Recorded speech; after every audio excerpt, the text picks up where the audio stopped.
ভারতের রাজধানী নয়াদিল্লি যেন মুহূর্তে পরিণত হয়েছে উত্তপ্ত সংঘাতের নগরীতে। সরকারি চাকরির নিয়োগ পরীক্ষায় প্রশ্নপত্র ফাঁস, প্রযুক্তিগত ত্রুটি ও অনিয়মের অভিযোগে শিক্ষামন্ত্রী ধর্মেন্দ্র প্রধানের পদত্যাগের দাবিতে সংসদ ভবনের দিকে অগ্রসর হন হাজারো শিক্ষার্থী। কিন্তু তাদের মিছিল থামাতে টিয়ার গ্যাসের ধোঁয়া আর লাঠিচার্জে রণক্ষেত্রে পরিণত হয় রাজপথ। পরিস্থিতি নিয়ন্ত্রণে রাজধানীর কয়েকটি এলাকায় ইন্টারনেট পরিষেবাও বন্ধ করে দেয় প্রশাসন।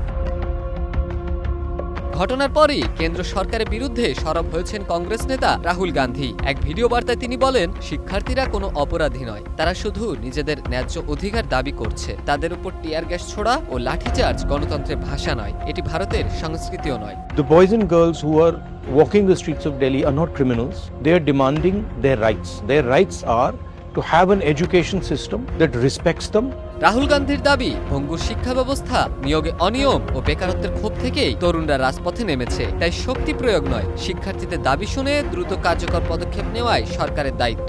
অন্যদিকে আন্দোলনের নেতৃত্ব দেওয়া ককরোচ জনতা পার্টি বা সিজেপির অভিযোগ, শান্তিপূর্ণ আন্দোলন দমন করতেই অপ্রয়োজনীয় বল প্রয়োগ করেছে পুলিশ। তবে দিল্লি পুলিশের দাবি, বিক্ষোভের কোনো অনুমতি ছিল না, তাই পরিস্থিতি নিয়ন্ত্রণে ব্যবস্থা নেওয়া হয়েছে। এদিকে টানটার উত্তেজনার মধ্যেই শুরু হয়েছে সমঝোতার চেষ্টা। সিজেপির প্রতিনিধিরা কেন্দ্রীয় মন্ত্রী জেপি নাড্ডার সঙ্গে বৈঠক করে লিখিত দাবি তুলে দিয়েছেন। নাড্ডা আন্দোলনকারীদের কর্মসূচি স্থগিত করে আইনশৃঙ্খলা পরিস্থিতি স্বাভাবিক রাখতে সহযোগিতার আহ্বান জানিয়েছেন। তবে এখন সবচেয়ে বড় প্রশ্ন, আলোচনায় কি থামবে এই বিক্ষোভ, নাকি ভারতের রাজপথে আরো বড় আন্দোলনের সূচনা হতে যাচ্ছে?